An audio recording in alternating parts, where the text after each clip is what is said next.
Good morning, everyone, and welcome to our Social Emotional Learning Alliance for Massachusetts webinar on SEL in Massachusetts, what's happening and how to get involved.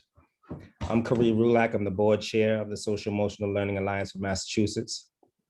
It's wonderful to have so many people from across Massachusetts in so many different roles, out of school time organizations, school districts, and others, all together to celebrate International SEL Day. Next slide.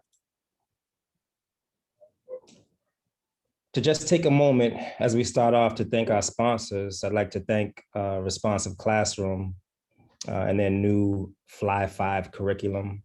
I'd like to thank all of our silver donors, Rethink Ed, Edgenuity, and Quaver SEL.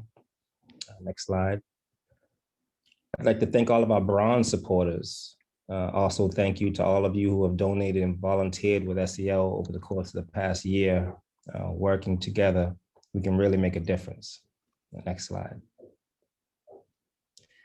SEL for Mass is a grassroots organization promoting effective SEL and emotional learning for all communities across Massachusetts. We do that by raising awareness about what effective SEL and social emotional learning is and its positive impacts, by advocating for policies that support effective SEL, and by supporting high quality practice by connecting people with each other and best practices and resources. SEL for Mass commits to holding anti-racism at the core of all we do. Next slide. As you can see, we have a number of ways to get involved. Please take a quick look at our list of committees. Next slide. And also previewing upcoming events, we'll be announcing more details and opening registration for our anti-racist SEL virtual workshops.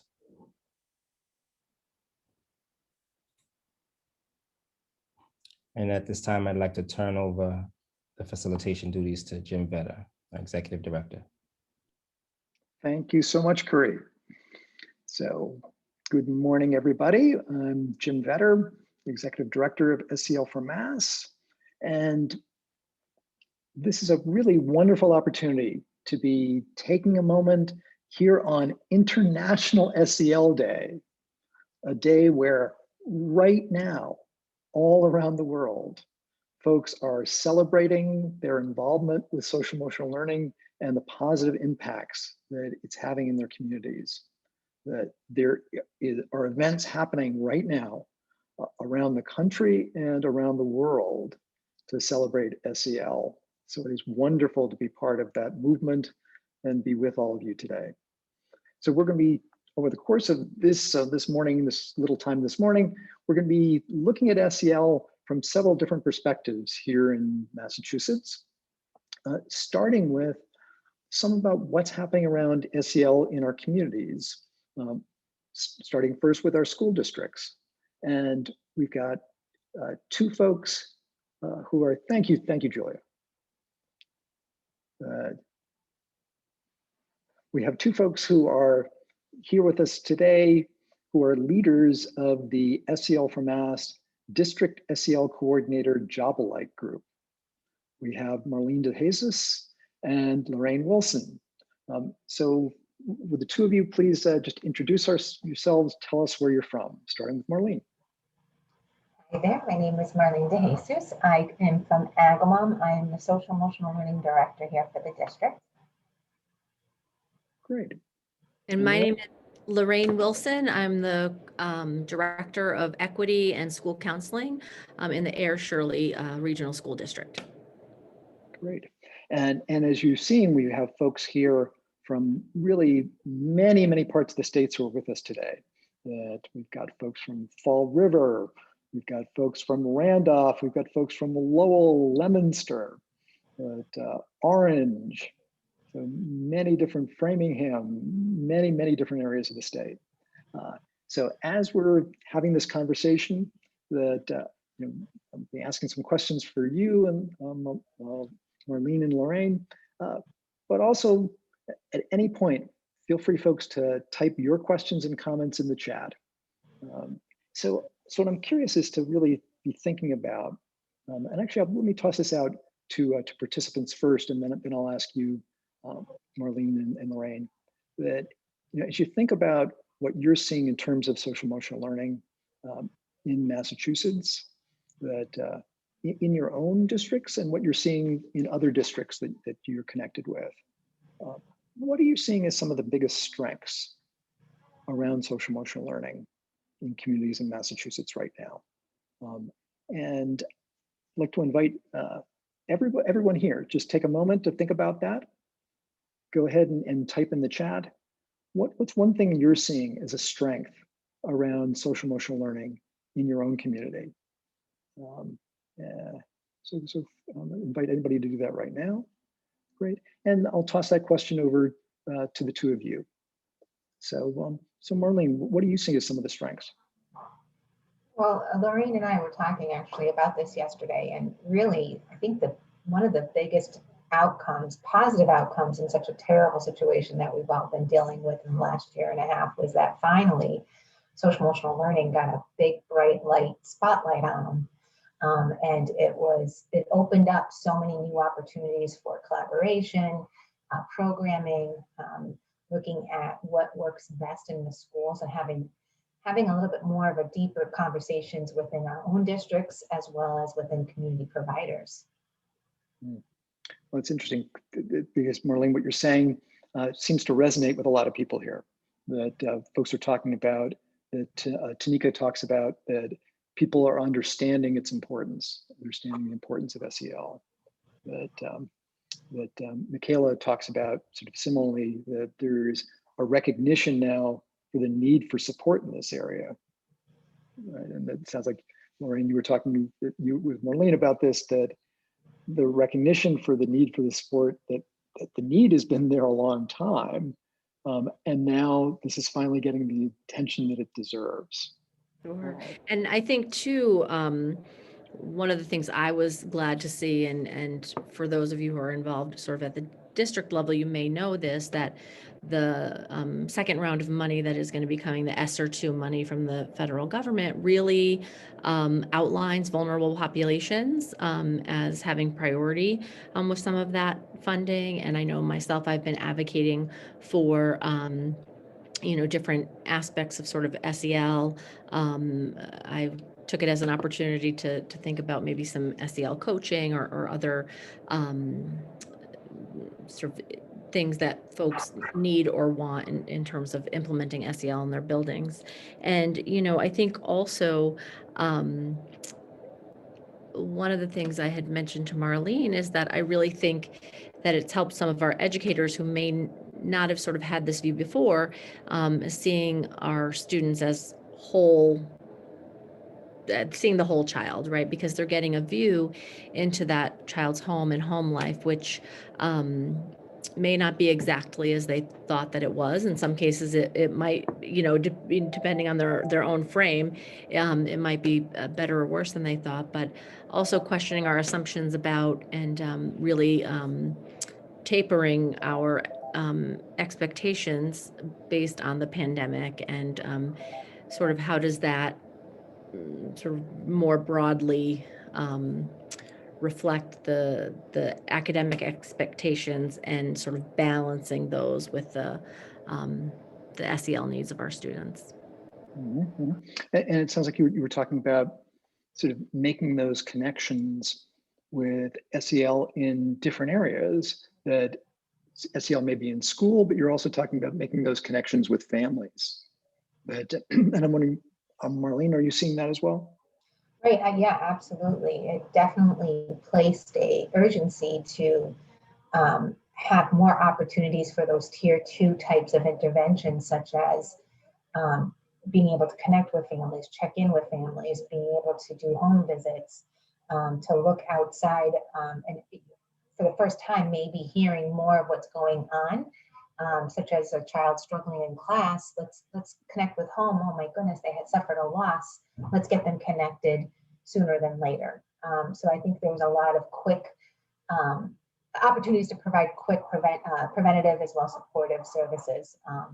Opened up a lot of communication between families, and new systems with families that might not connect or still don't connect. So it's really brought a lot of people together to kind of think, how do we create that relationship with the students as well as with the families?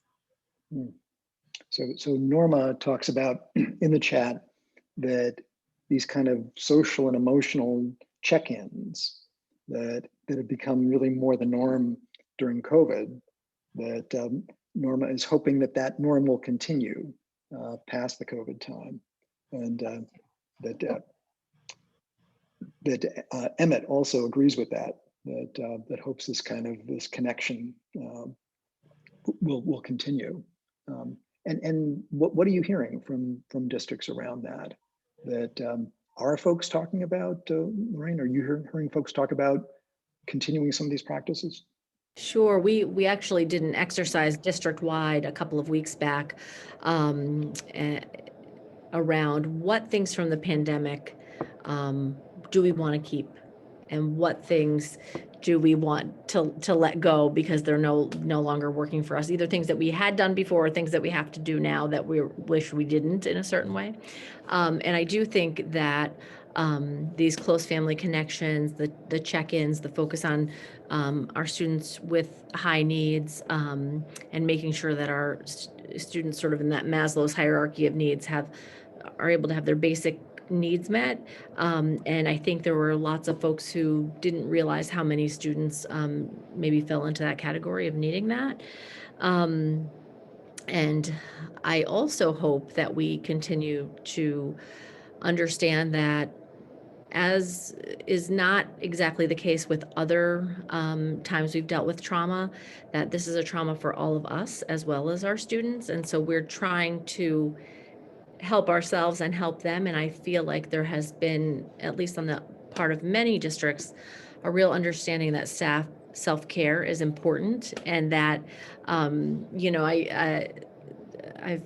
been in the business long enough to remember when mindfulness was considered like, and yoga and things were considered like, I don't know, things that were just really outside the box, and how could these really help students with learning. And now what we know about the brain and regulation and all of those kinds of things, I feel like we understand that not just helping our students be emotionally regulated, but helping us as well, and the staff that we might be working with. And I really hope to see that continue. And that is something that we put, when I brainstormed with the counseling and psychologists, the mental health folks in the district, they certainly were pushing for that too. Mm-hmm, mm-hmm. So I'm interested that Donna has talked about that the importance of the recognition that SEL isn't just a fix, that it's important and weave throughout the day for all young people, for all adults. That at the same time that a number of people are talking about reaching students at high need, recognizing students at high need. And I'm wondering, so again, as you're thinking about the conversations you're having with districts, among districts around the Commonwealth, that how are you seeing how are you holding those things together? The idea about social emotional learning being something that is for all students, and needing to recognize students at higher levels of need. So Marlene, I'm wondering if you have some thoughts about that. So I definitely think that social emotional learning has definitely stepped up as that tier 1 intervention in ways that we never thought could in a very short amount of time in districts. From what I'm hearing from other school districts, when we get together, there is a concern that we're navigating the unknown, and that there is going to be this high demand on academics and focus on academics, and how to keep SEL bright and focused on as well when teachers are stretched, either that they're feeling the district is saying, hey, we've lost a lot of time, we need to get down to academics, or it's just being a teacher who knows that they've lost time, and the anxiety around that, and kind of wanting to barrel through it to be able to catch up, because that is their training. And so, we are, as a group, as when we talk, we're like, how can we keep this moving forward with a lot of unknowns again? So Yeah, Marlene, just to sort of jump on that. So our district, and I think other districts too, are getting together in teams, and that might look in a variety of different ways, right, based on the size of your district and all of that.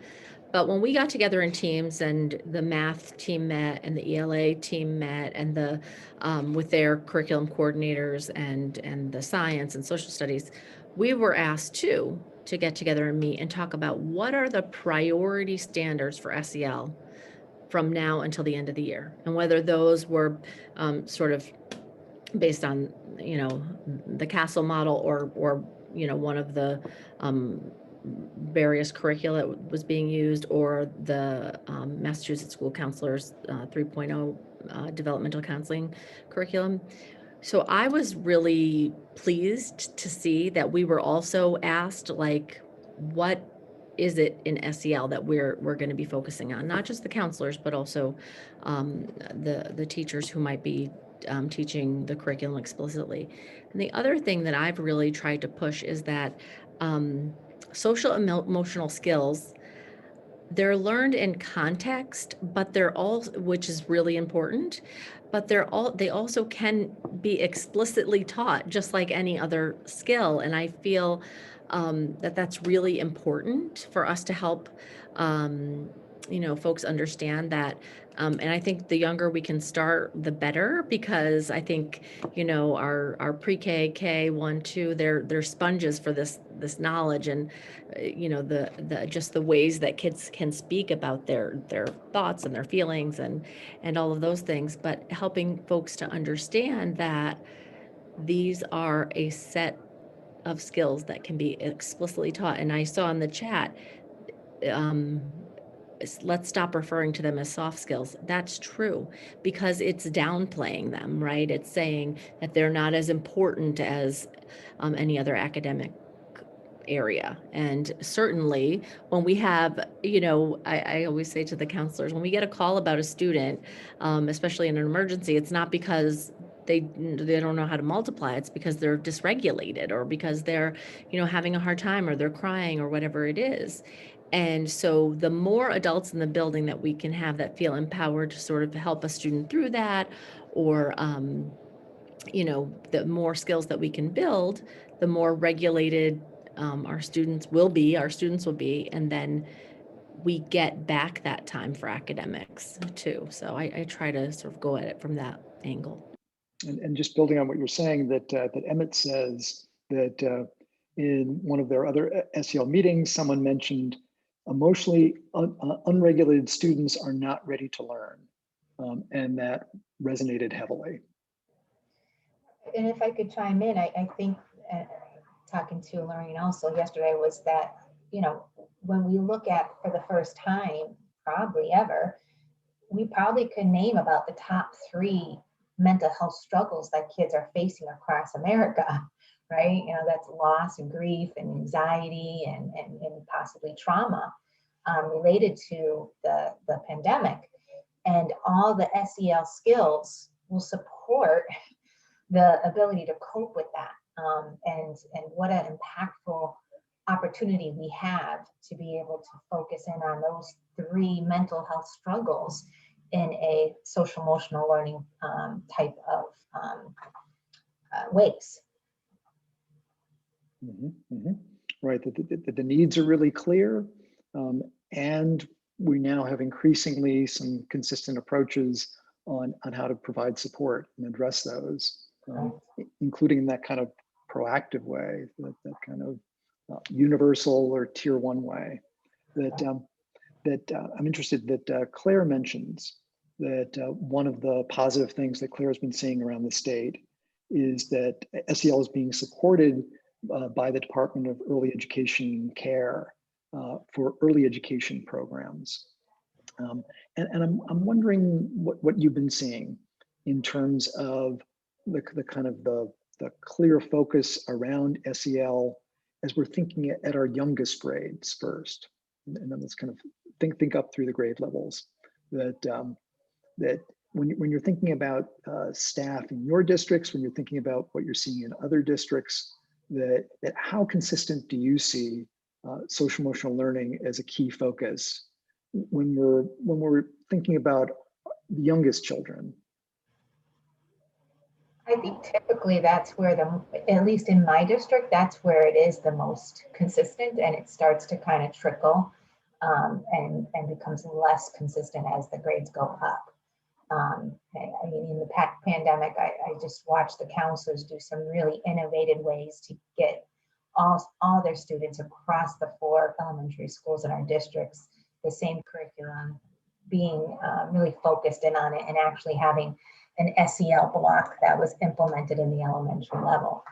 And as we continue to go up, it gets a little less consistent and gets more watered down. And I think that's pretty, I hear pretty much as the norm across the people that I work with on this side of the state. Maureen, I don't know, you're on the other side, so. Yeah, I think that's true to a certain degree. Certainly, most of us are, I think, have a chosen curriculum, whichever one it is that is an evidence-based curriculum, typically from some of the work that and research that Castle has done in the early grades, and for those of us who have preschool attached, to our buildings, including those, and many of us do because of the integration of children after the age of 3, to have students who have a preschool experience. But then I do see sort of it gets a little bit harder as they get older. I have seen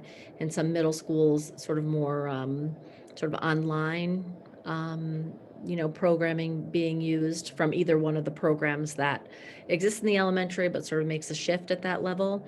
And then I really feel like at high school, we're looking more at sort of signature SEL practices that can be embedded in the classroom around, and they're really good teaching practices anyway, but around having students know what to expect, having routines and rhythms that they know, having that sort of one supportive go-to person, having an advisory where SEL topics can be brought in and talked about, and I also think our school counselors are great at sort of getting into those and teaching, but I also think that I jumped at the opportunity when we decided to have an entire professional development day before the reopening on April 5th to really offer some of those things to our staff and as really as optional for some, like it's reverse in this situation.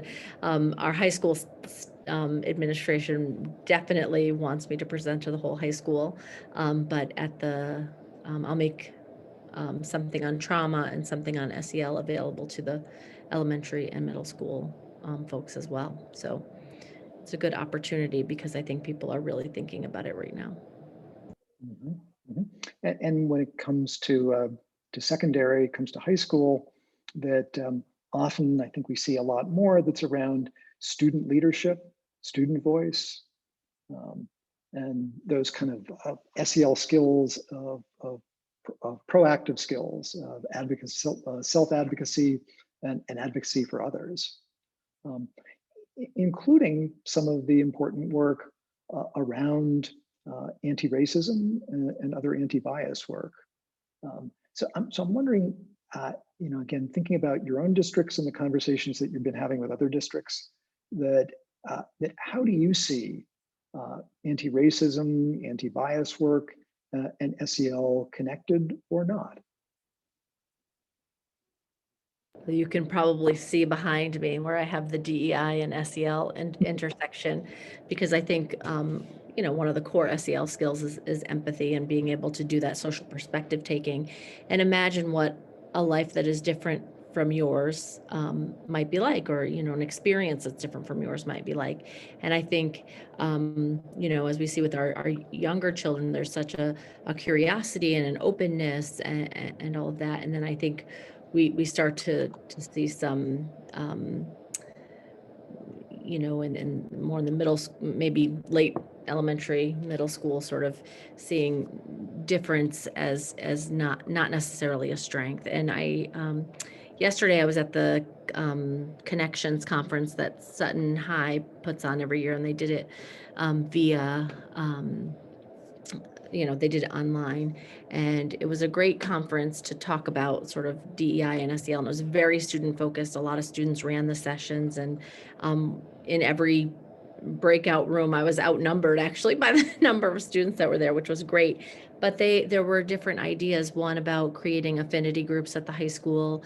So when you think about things like gay straight alliances or things like that, having an affinity group for students of color and supporting that. In our district, we have a DEI task force at every school building that really sort of brings to the table these issues and really talks about them. And what we've learned is that that for those of us who have been doing anti-racist education and those of us who haven't, there might be sort of different, experiences and different comfort levels or what have you. So we're taking the opportunity to, listen and learn and then lead. And so I think these school-based DEI teams will be sort of the leaders in this, and we're doing it in all different ways. I know as a district leadership team, we're reading a book around cultural competency for school administrators, but in our high school next year, they're going to incorporate the new Ibram X. Kendi book on 400 Souls on African American history for the last 300 plus years in this country.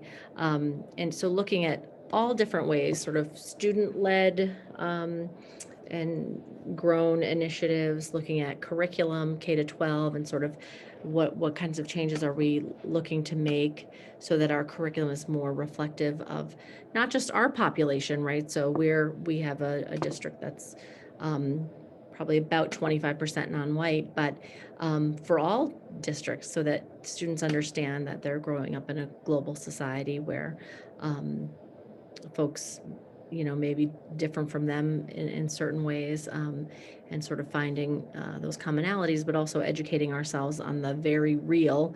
And I feel like since the murder of George Floyd last summer, districts have really seen the urgency in doing this work, not just in via our sort of curriculum initiatives, but also helping students to feel like they really have a place where they belong.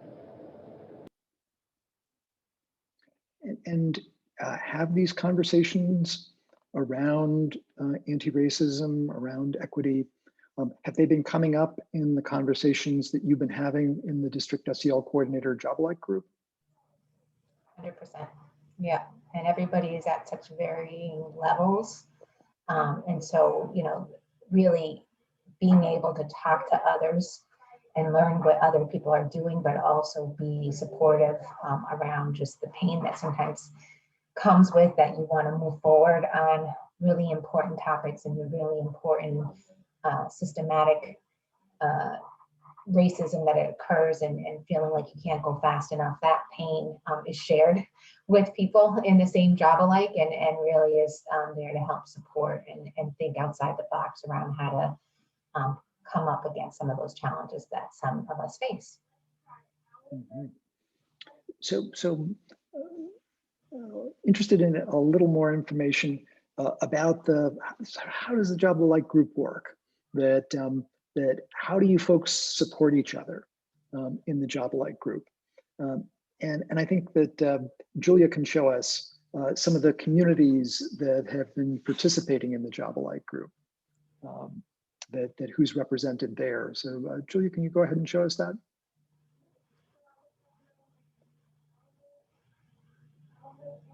Great. This is a map of the state, as you got, as I don't have to tell you, but this area you guys probably can't see because I'm not sharing the screen. So the orange area, that's Marlene's sort of catchment area, Western Mass. So she's the coordinator for that, and you can see her email there, although I know it's small, maybe she can put it in the chat, and I'll do mine as well. And any of us can really help you connect to the group. But then Jen Cutler, who it was sort of our first fearless leader, I think, along with Sarah Bird. The pink section is Jen's section. So if you fall in any of those towns, the purple section is where I am. So I'm in Air Shirley, but I had been in Chelmsford before. So that sort of upper central part all the way over to parts of the North Shore. And then the greater Boston area, the contact is Sarah Bird. She is in Arlington. And then sort of South Shore, Cape and the Islands is Dr. Linda Watt. And what we typically ask that you do is reach out to Jen, and she can, and actually it might be in this set of slides, but that we have a sort of survey for folks to fill out. It's very short, but that allows us to add you to our Google Drive, because we have a shared Google Drive where we share the agendas and we share resources on every agenda.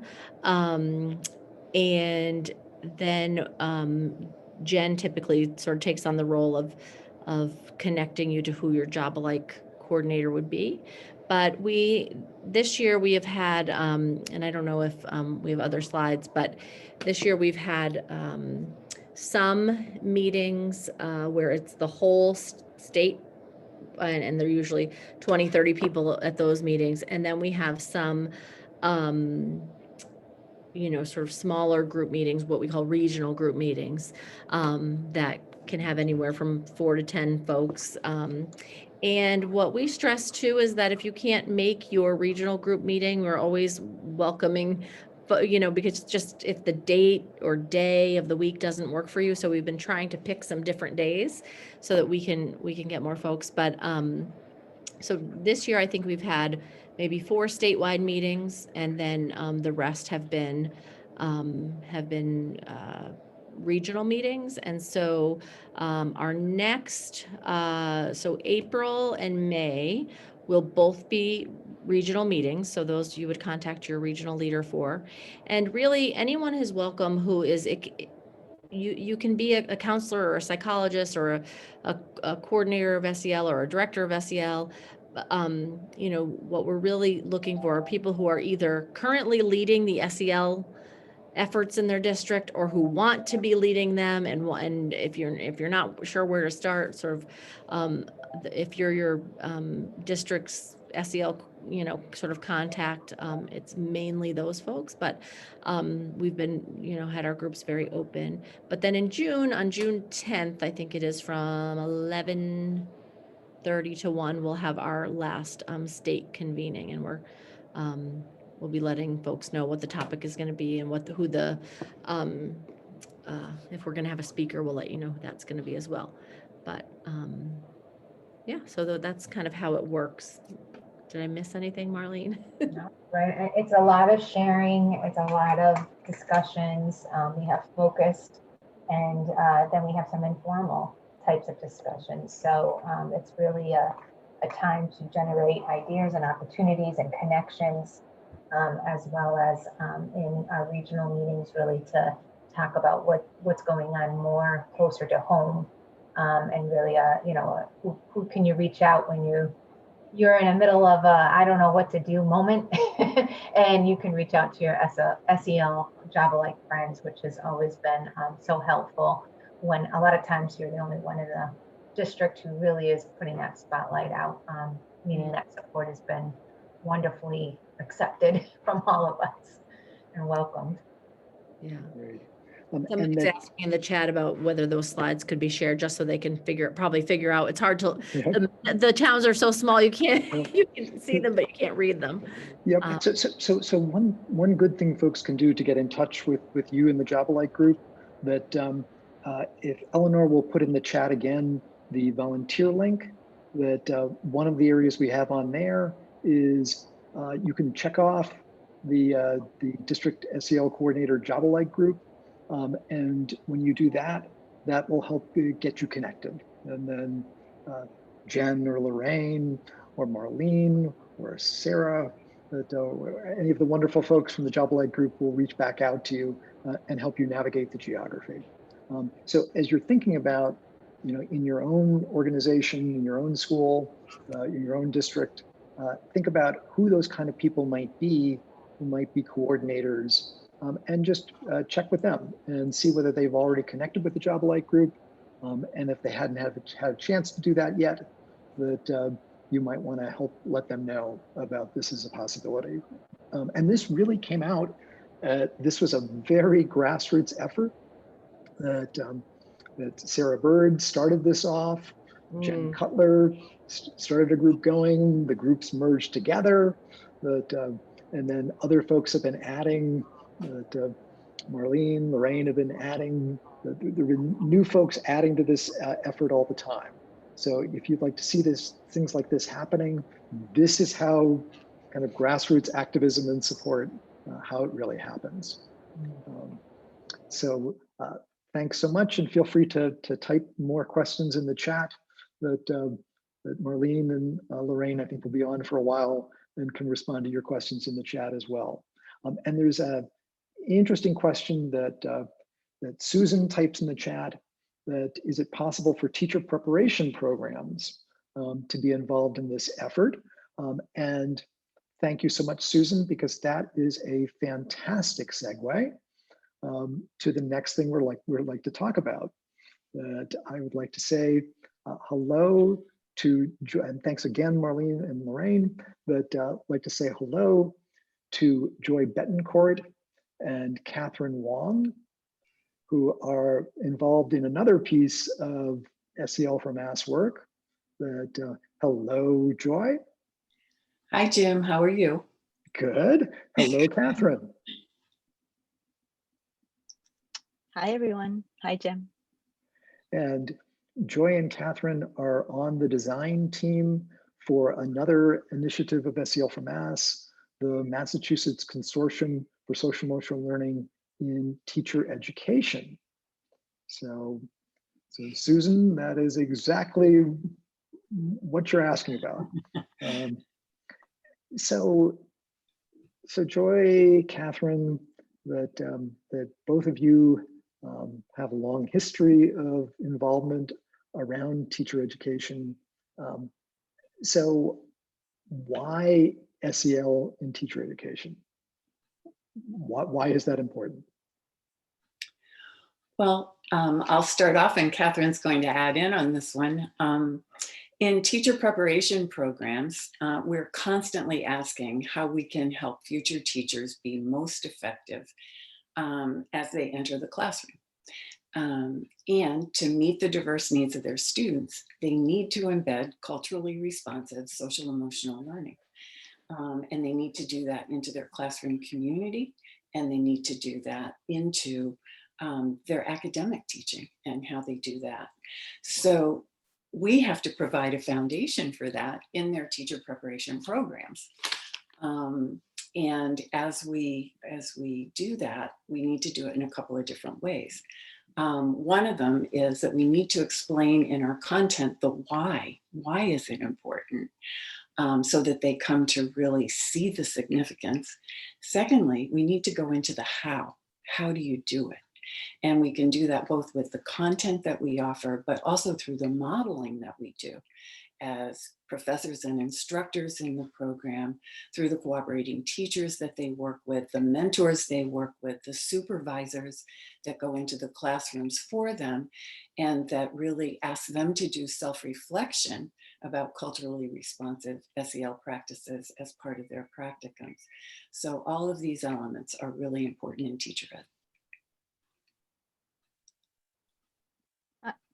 I certainly want to piggyback on what Joy said. I think in addition to SEL and teacher ed, I think that SEL and anti-racist teaching are intricately linked, and not just because of what's been happening, but because of the continuing change in our demographics. And that I think about it sort of, I think in threes. And so I think when we think about anti-racist teaching and culturally responsive teaching and SEL, I think we first think about it through a culturally responsive teaching lens. And we've used in the past, we have hosted Zaretta Hammond and thinking about, how does our implicit bias actually start with how we're wired? Well, how are we taught? How have we been taught in a colonized mindset? How do we step into a decolonized mindset? How do we do it where we're not pointing fingers? Because the whole idea about anti-racist teaching is not about teaching about the other in a way that continues to make us combative. And that is being said all over the place right now. And so as those of you that know me, I'm just gonna call it out, because until we're brave enough to call out what we wanna do, it's not gonna change.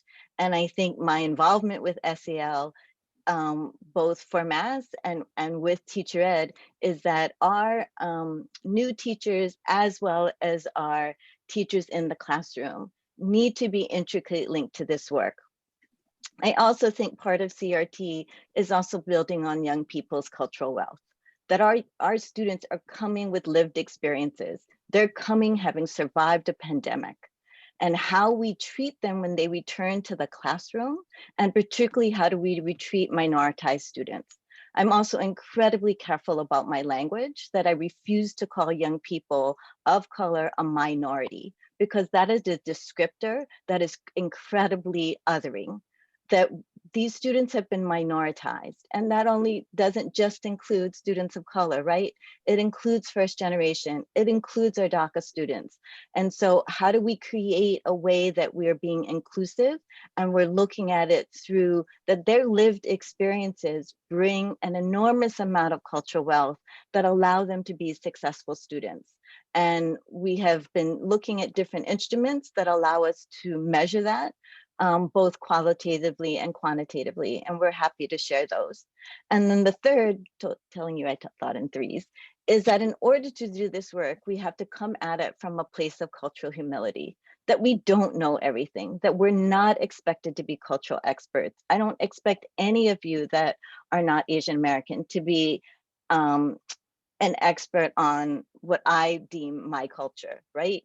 And that even the complexity there, that I identify as both Chinese and Hawaiian, and that my face is my race, and that's not true, because I am a blend of cultures, I'm a blend of ethnicities.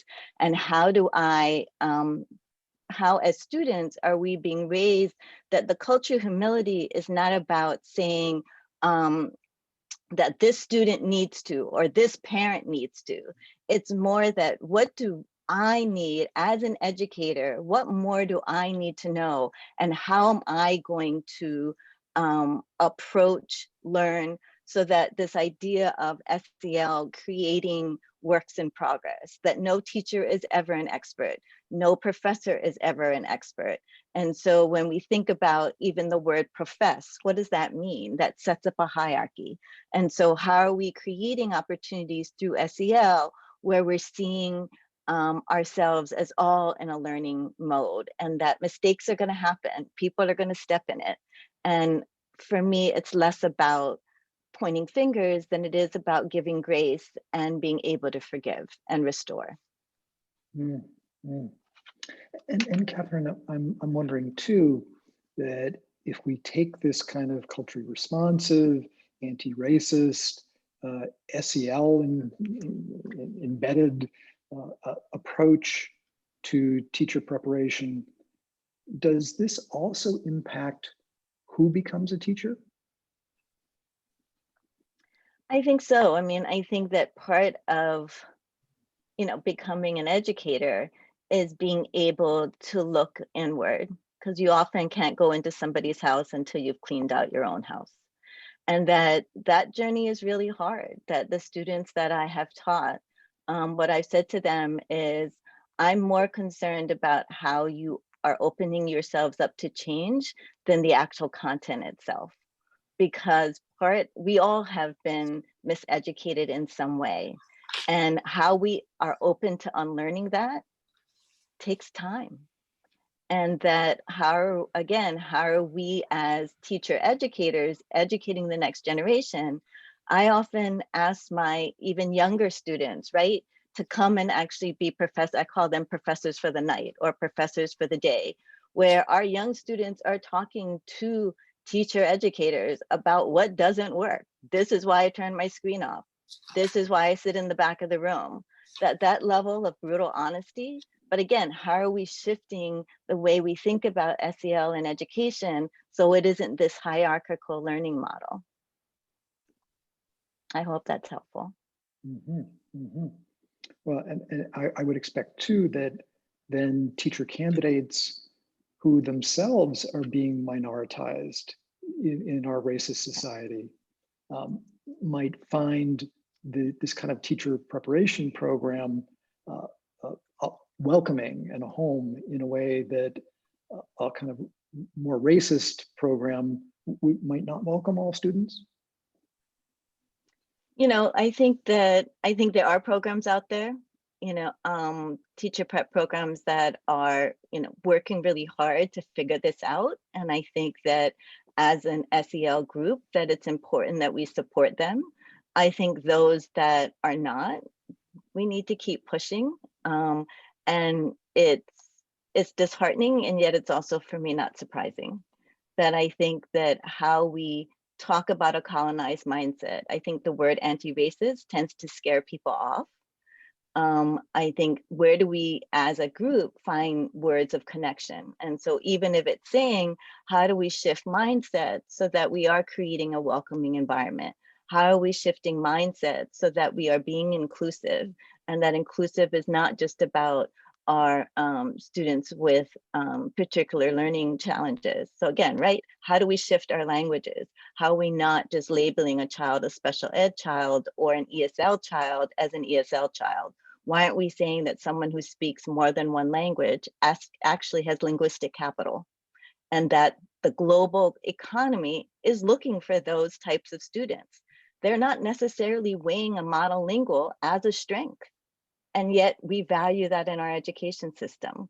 And so I think we have some really important questions, and we really have a microscopic lens that we can use this moment as an opportunity, or we're going to continue to do the status quo.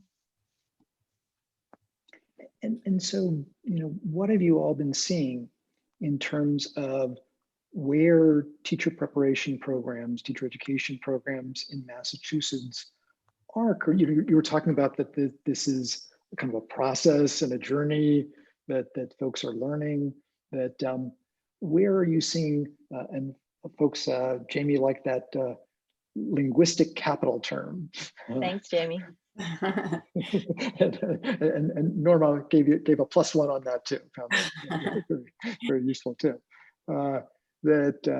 Nora talks about this pool of potential educators working as paraprofessionals, right? Who you know, maybe because of cultural assumptions or societal stereotypical assumptions, may not even have thought of themselves as moving into a teacher or administrator role. And are often some of the folks who are most connected to students in the school. So lots of possibilities there. So I'm wondering that what have you seen in terms of teacher education programs in Massachusetts, and the extent to which those folks the folks in teacher education programs have been thinking about SEL, incorporating SEL, and doing that from a culturally responsive standpoint. That I know that you folks at SEL TED, SEL Mass and SEL TED did a survey not too long back. And what did you find? Well, I think, first of all, we have a lot of work to do as we keep moving forward. But I think that in the past 10 years since SEL TED formed, one thing that's very promising is that overall, we'll talk about the survey in just a second, but overall, I think what we've seen is that every single year, the number of teacher prep programs that are incorporating more SEL and culturally responsive SEL is growing. And the amount of focus and awareness on the SEL within those programs is also growing every single year. And I think that's promising for the future in terms of looking at it through an anti-racist lens and bringing more of the awareness among education faculty as well as among our students and creating a more welcoming environment for the future. but we have a lot of work to do. And the survey showed that. I think that the survey, we did this in 2016-17, and James Cressy from Framingham State designed it for us. And basically, the overall results, I think, showed there was incredible interest by teacher prep participants and members in bringing SEL and culturally responsive SEL into their teacher prep programs. I mean, 97% were moderately to extremely interested. I mean, it was, and mostly over 50% extremely interested in doing that. But when it came to whether they felt it actually existed in their programs and they were actually implementing it, the numbers were much more varied. And there was a lot less confidence. And it seemed as if the major hindrances were, first of all, how do I do it? I'm not sure that I know. And I'm not even sure I know where I am doing it. And secondly, time constraints and licensure regulations were another area that impacted it. So I think our survey results then started to guide the work that SEL TED has continued to try to do. Mm-hmm. So as you were looking at those couple of different areas about folks wanting to know how to do this work, and you're talking about the licensure requirements as being a driver, that how have you been involved with both of those areas, with having an impact in supporting in both of those areas?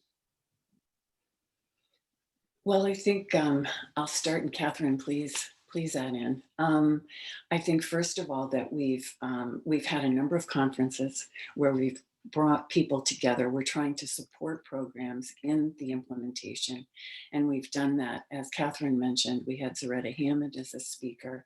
We've had roundtable conversations as part of our conferences, so that not only do they hear from a speaker, but then they reflect with colleagues from other places about what's going on in different programs and try to reflect on their own practice. We're trying at the same time to build their awareness of where it already exists in their programs. I mean, I think there are a number of us who taught for years and years and years and feel as if we modeled it and used it, but we never explicitly named it. We never called it social emotional learning. And so that's a new step. And I noticed that the Java Light group was talking about the newness in the explicit awareness around SEL. And I think that's very true in teacher prep too. So supporting teacher prep in both building awareness and implementation through the conferences that we've had, and then also in supporting one another as we learn from one another. And during the pandemic, we've had some virtual facilitated conversations where a member will bring a topic forward and then we'll share ideas across different programs around that.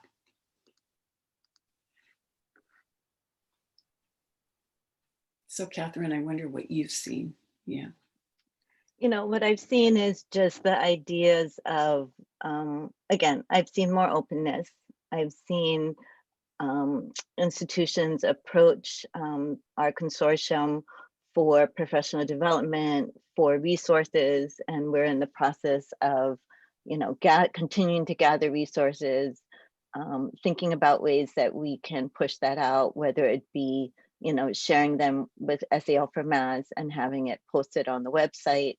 We're, you know, as all of this, a completely volunteer organization. And so how to think about, you know, anything we start, we have to be willing to update. So thinking about what that looks like and in what ways. I saw in the chat the article about the emergency teacher licensing. And again, how do we continue to increase diversity within our teaching force, which I think very much speaks to how we also approached it from an SEL critical race, critical responsive teaching and anti-racism. Another is that some school districts are also getting approved to do initial teacher licensing and partnering with universities. And Boston Public Schools is one of them, where they have, I'm working with them now, they have a teacher fellows program that first it'll take the the applicant 3 years to get their initial license, but they will be fully employed by Boston Public Schools for the entire 3 years. And they have been approved by DESE to do the initial license, with them again taking courses at different institutions. It may not all be at one. And so they are creative programs being uplifted as a way of addressing, how do we think about SEL and how do we do it in a way that improves overall teacher preparation. Mm-hmm. And when you were mentioning, mentioning the resources shared, and Eleanor just put in the chat the link to the Facebook page for the consortium. Oh, for thank SEL you. TED. Thank you. Yeah. And that just wrapping up, thinking about licensure, that how has SEL TED been involved in influencing licensure in Massachusetts? I think we've had a very strong working relationship with DESE and the Department of Elementary and Secondary Education. And two of our members, Deborah Donahue-Keegan, one of the founding members, and Eleonora Villegas-Reimers, also one of the founding members, were on the committee that helped draft a social emotional learning indicator for the professional standards for teachers. And we, as an organization, have been very proactive in getting that implemented. So now SEL indicator is a part of professional standards for teachers. We're still working with that, but it is something that exists. And also, so it means that teacher preparation programs also need to prepare their pre-service teachers, because they're going to be needing to meet that qualification. There are a number of indicators in the candidate assessment profile, which is done on for a student teacher or an intern when they end their program for licensure. And there are a number of indicators which are skills involved in social emotional learning, but it is not mentioned explicitly in the CAP. So, there's still work to be done, but there's a good collaborative relationship with DESE. And we've also been working on legislation with SEL for Mass, and I'm going to let Ellen talk about that later with the advocacy group, but we've been very involved in looking more at SEL through the anti-racist lens through legislation that's going on. That's great. And in terms of the consortium, in terms of SEL TED, I think Julia can show us some of the teacher preparation programs or the colleges and universities around Massachusetts that have been involved on the steering committee of SEL TED. And that if folks want to get involved, I think Eleanor will put in the chat the link to the volunteer sign up, that one of the signups there is teacher education. And that if folks, folks were asking earlier about how to get connected, that can be one way to, as Susan was asking about teacher preparation programs, that Susan, if you just sign up on that form, that will help get you connected in. So thank you. So thanks, Julia, for showing us that. And thank you so much, Joy. Thank you so much, Catherine, that I think one or both of them may be able to stay around a little longer if folks have additional questions you want to ask them in the chat. So thank you for having us. Yes, thank you, Jim. Really appreciate it. And so for our last section, you were talking about the kind of legislation, the kind of policy with this licensure and other tools that were making a difference around SEL in Massachusetts. So we'd like to now, the next section, we'd like to say hello to our Director of Policy and Advocacy, Ellen Gibson. Welcome, Ellen. Thank you. I'm glad to be here. Excellent. So, Ellen, that Catherine and Joy kind of teed us up here around the importance of this kind of the policy work that's been happening around licensure, around legislation. So if people care about having high quality anti-racist SEL in Massachusetts? Why should we care about policy? So first, it's an excellent question. I just want to say how much I appreciate the speakers and the conversations that you've had beforehand. I think they really fill out sort of the work that we're doing. And like Catherine, I think in threes, although not probably as consistently as you do, but now I'm going to be very aware that I talk in threes. But I see the work of advocacy as being sort of the third prong in some very important work that we do. So that what we heard from Catherine and Joy and what we heard from Marlene and Lorraine, sort of on the ground, sort of in the teacher prep programs, and what advocacy does is it harnesses those voices. And it learns from those voices, those grassroots voices, and it creates sort of legislation to propose.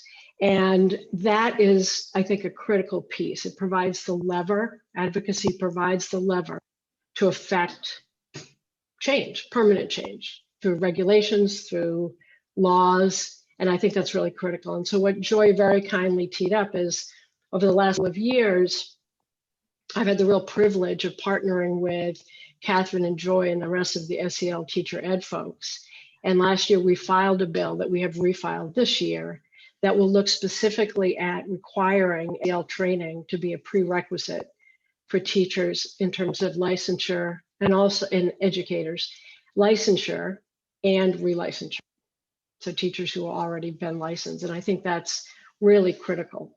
And that's just one example of some of the effect that we've had through our advocacy work. Mm-hmm. So tell me, what kind of work has SEL for Mass been doing around advocacy? What has SEL for Mass accomplished in that so far?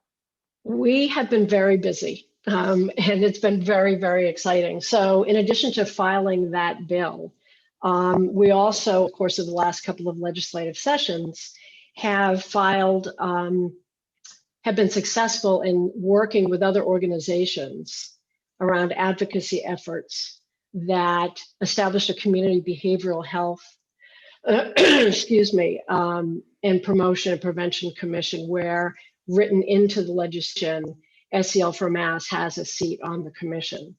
And that group is charged with working to promote positive mental and behavioral health, address substance abuse and disorders. And with that came a community behavioral health trust.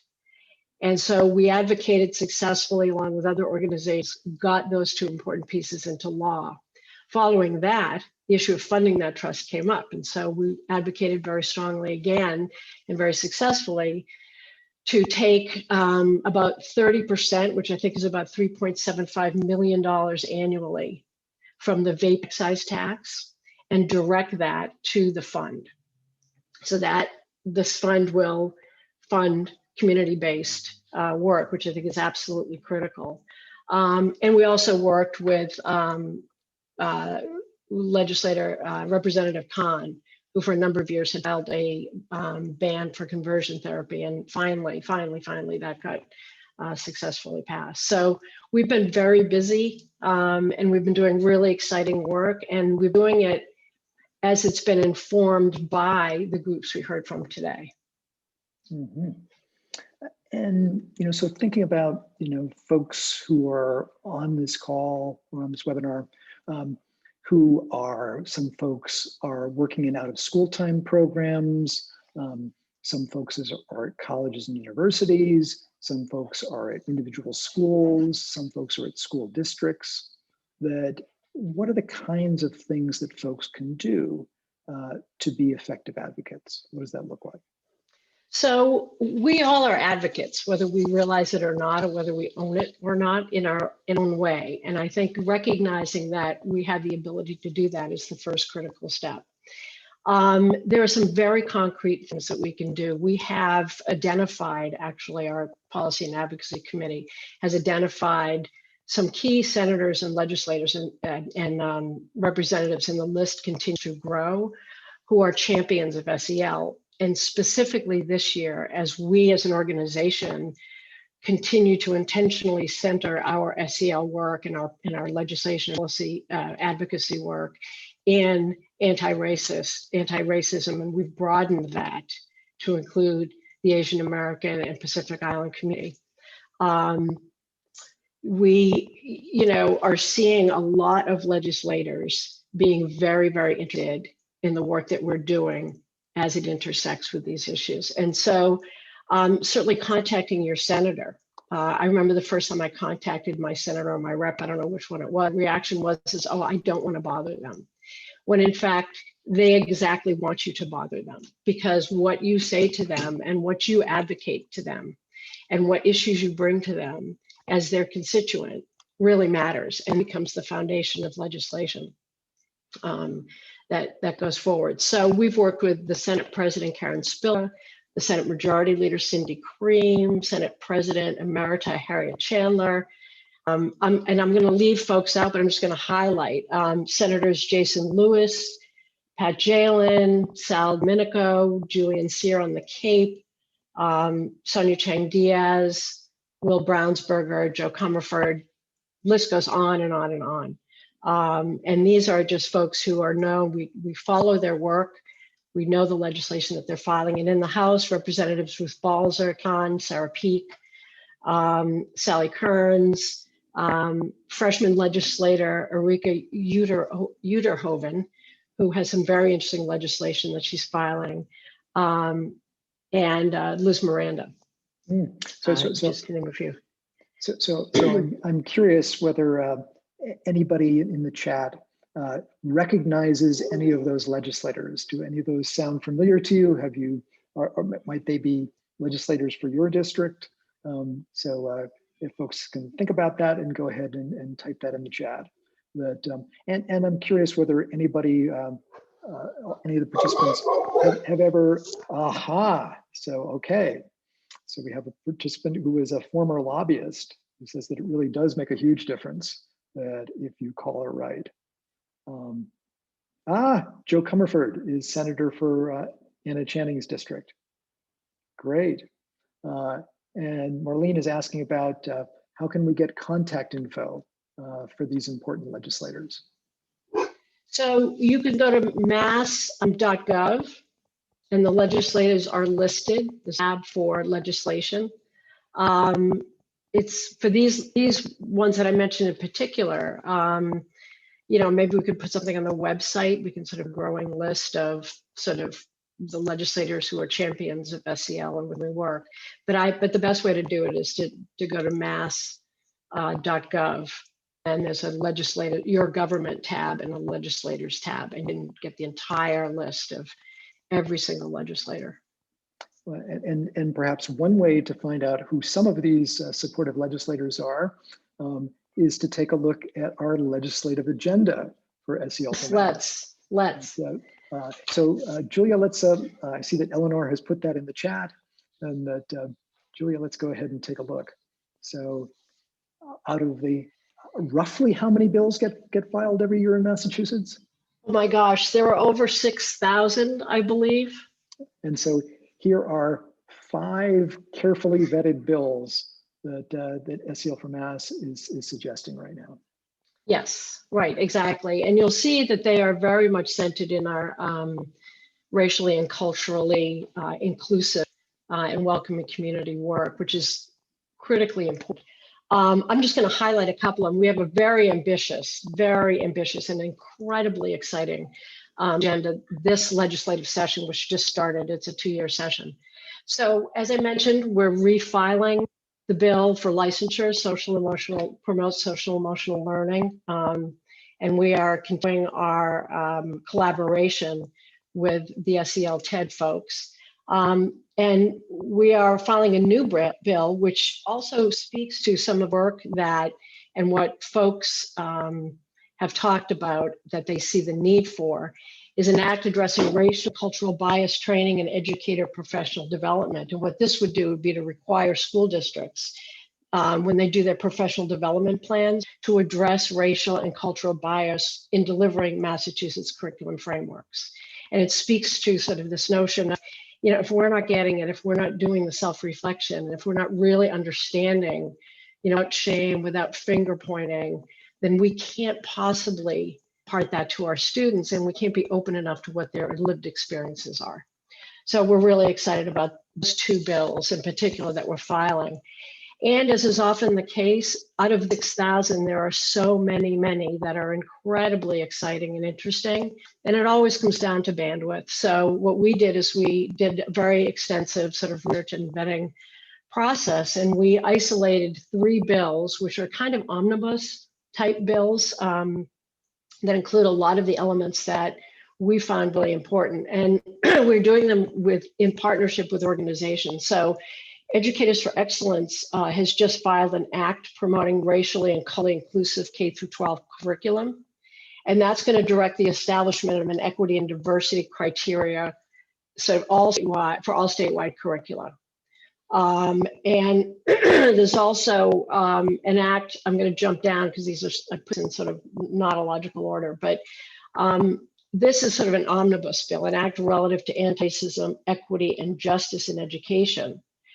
And there is a coalition behind this, and we're hoping to be part of that coalition that is advocating for this bill. And what it does, at least in many things, but the two, I think, probably most essential and primary things it does is to establish a commission for anti-racism and equity in education, along with a trust fund, along with a funding source, which is critical. And we saw that with the Promote Prevent Commission. And then finally, early education and care. I mean, COVID has shined a light on that. And certainly at the national level, Congresswoman Clark speaks about it in her bill in terms of it being such a critical infrastructure to our economy, to our society. And so this is called the Common Start Bill, and it provides a framework to increase the scope of public investment in early education and care, and it increases the affordability and accessibility of quality in early education care for all Massachusetts families. So it really looks at equity. It looks at the impact of, it's learned from the impact of COVID, and how can families, when they are returning to work, how can they possibly do that without affordable, accessible, and high quality early education and early care? It's just not possible. So those are 3 bills that we will be, short of having filed them ourselves, we will be 100% in on and doing advocacy work around, and it's very exciting. It's what gets me up in the morning. Then my dog's barking, but.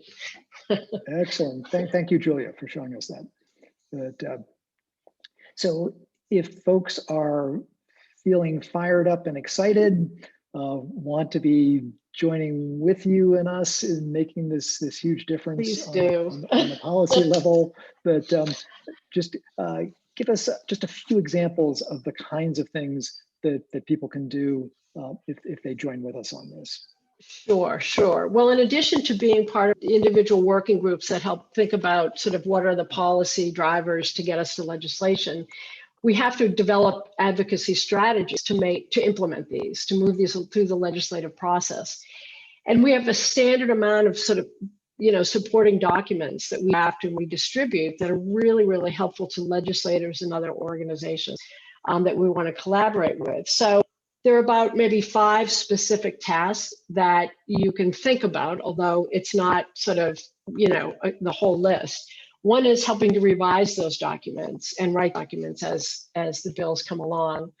We also need statements of support in which we, and this for our SEL TED bill on licensure. We have about 6 or so very key organizations who have signed on to a letter of support for this bill. And that has a tremendous amount of impact from an advocacy point of view with the legislature and in moving the bill across the finish line. And then how do we engage our 700 plus members, right, throughout Massachusetts, because we are a grassroots advocacy organization.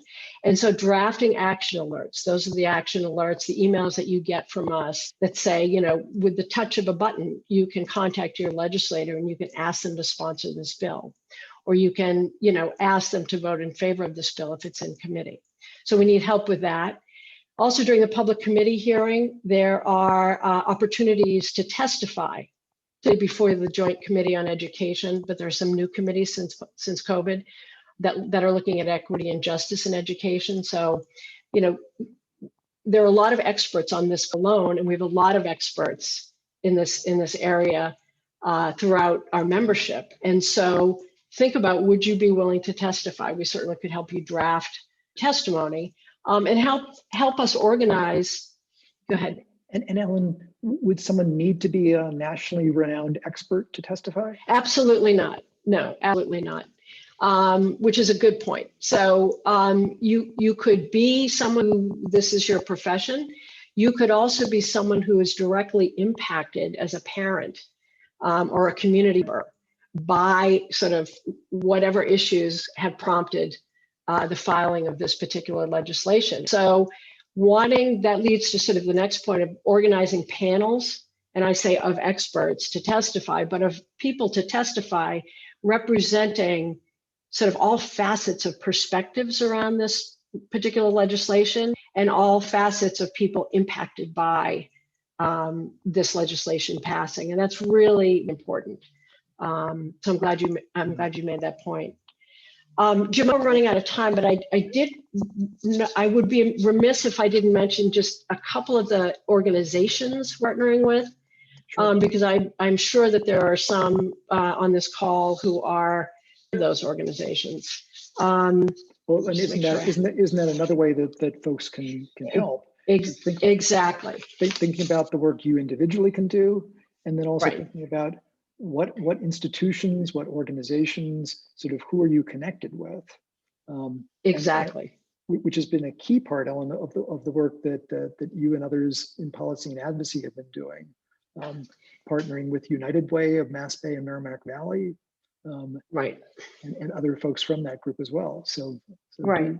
So the Mass Association of School Committees and School Superintendents, the Mass After School Partnership, and we do this work in a lot of different spaces. Mass Mentoring, Educators for Excellence, as I had mentioned, Strategies for Children, the Mental Health Legal Advisors Committee, and Children's Mental Health Campaigns, and in addition to a host of, real community-based organizations that are looking at the local level to really make a change.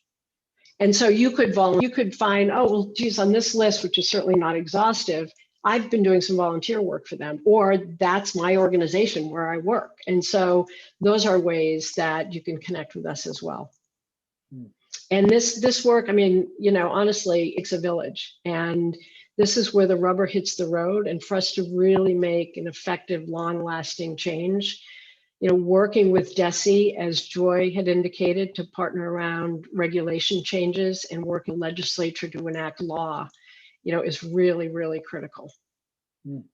And fun. But and Ellen, if folks see the value of doing this or are thinking about it, but may not have been involved in advocacy before, what should they do? Well, they should keep their eye out for a registration link from us. We're going to be hosting on April 14th, probably a 1-hour Advocacy 101 training webinar, just to give folks a confidence level, the basics of what's involved in advocacy. And so we are putting that together, and we will be setting up soon after this webinar a registration link for that and be sending out in an email. Excellent. Thank you so much, Ellen. And we're looking forward to working with everyone to keep advancing effective SEL across Massachusetts. So do look out for that email that Ellen mentioned. And then Julia will show us again. Another thing to keep looking out for is that we will have these workshops coming up with Catherine Wong, who is one of our presenters today, along with Camila Drummond-Forrester, who is the board co-chair, along with Carrie. That there've been some really very powerful events recently around anti-racist SEL. We'll have another workshop session coming up in just a few weeks. And so we look forward to having folks join us for that. And again, Eleanor will put the volunteer link in again, that there are lots of ways that you can get involved and join with us and make a big difference around SEL in Massachusetts. So thank you so much to everyone who joined today. Thank you again to all of our sponsors, everyone who's donated, everyone who's been part of this effort, and everyone who was part of the panel today. So thank you so much and hope you have a wonderful rest of your day. Thank you, Jim.